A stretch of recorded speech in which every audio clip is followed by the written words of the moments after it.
How y'all doing? Brandon with Voodoo Forge.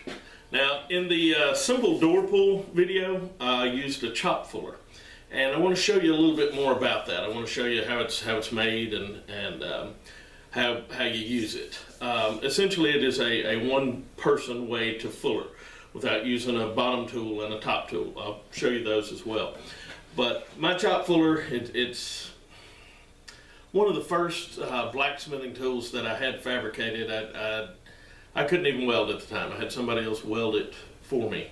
But it's really simple, and it's a really basic concept. You can make one really simple yourself. It is not as accurate as a guillotine type fullering device, but it's a lot simpler, more simple to make than one of those, and a lot you can use it by yourself, whereas using a top and bottom tool, you're not going to be able to do that by yourself. So this way, a smith working in the shop by themselves can still fuller things or fuller some things with a really easy to make tool.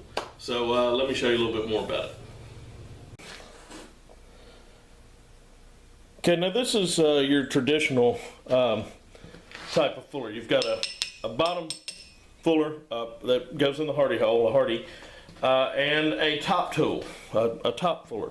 And whatever you're fullering with this, you put it on the bottom fuller, and you take the top fuller, and then it has to be hit. This is a struck tool, so unless you have somebody to hit it, you just don't have enough hands to do this by yourself. So when you're working in your shop by yourself, it's pretty much impossible to use one of those.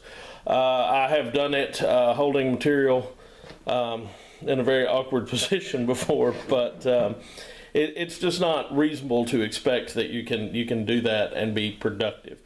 So that's where the guillotine type fullers and the chop fullers have come in and made it possible for a smith to continue to work by himself. Okay, this is my chop fuller.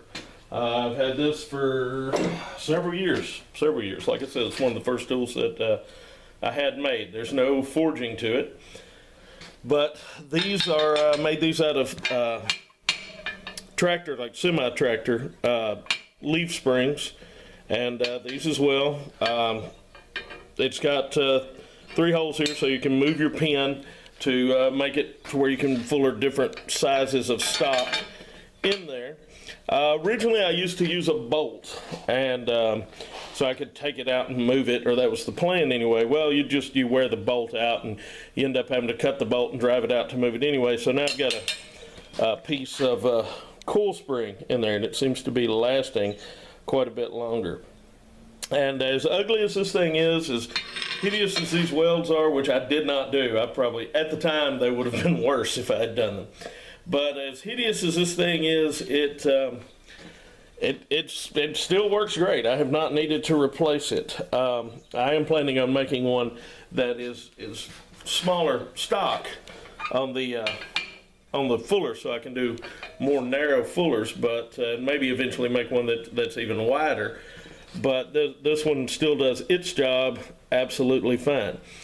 You can use it to fuller round stock, flat stock, even tubing for when you're making candle cups and the like. So that's the fuller itself. I'll go around and show you the other side of it, I guess, there's no real difference. But now I clamp it to one of my swedge blocks to use it, to put some mass underneath it. Originally I would clamp it to my anvil, but now I clamp it to a swedge block, and it works just fine. I've also used it without clamping, and it dances around a little bit, but still works. But I recommend clamping it. Now I'm gonna get some stock hot and show you what it does to different materials now. Okay, doing some flat stock first.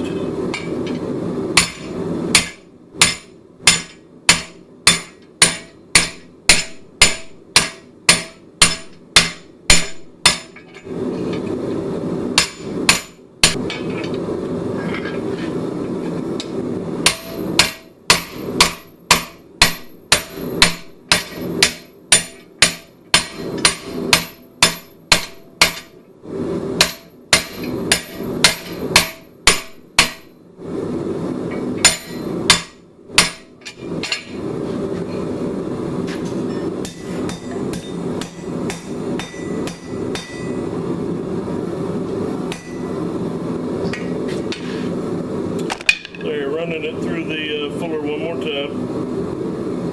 Gives you an idea of what you can do with it on flat stock. Of course, you got to do a little straightening on the anvil, but it's got the fuller done. Okay, doing some Schedule 40 tubing.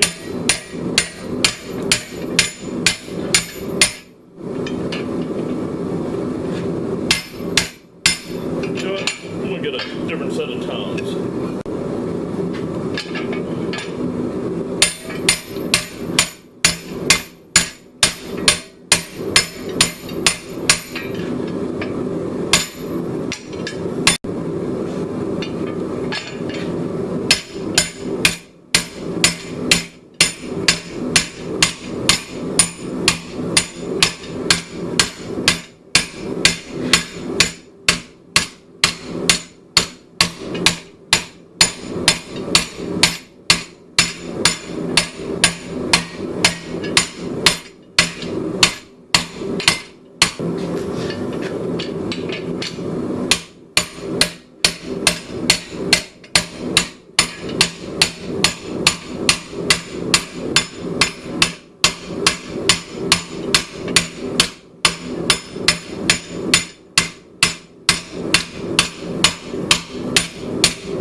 Well, y'all, that's my chop fuller, and that's a couple of ways that it can be used.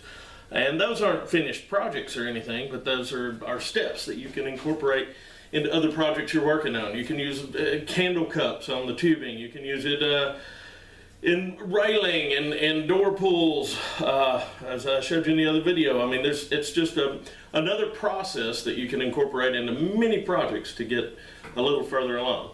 So anyway, I hope y'all learned something from this, and if you like the video, please hit the like button. And if you'd like to see some more videos like it, please subscribe to the channel. All right now, y'all behave yourselves.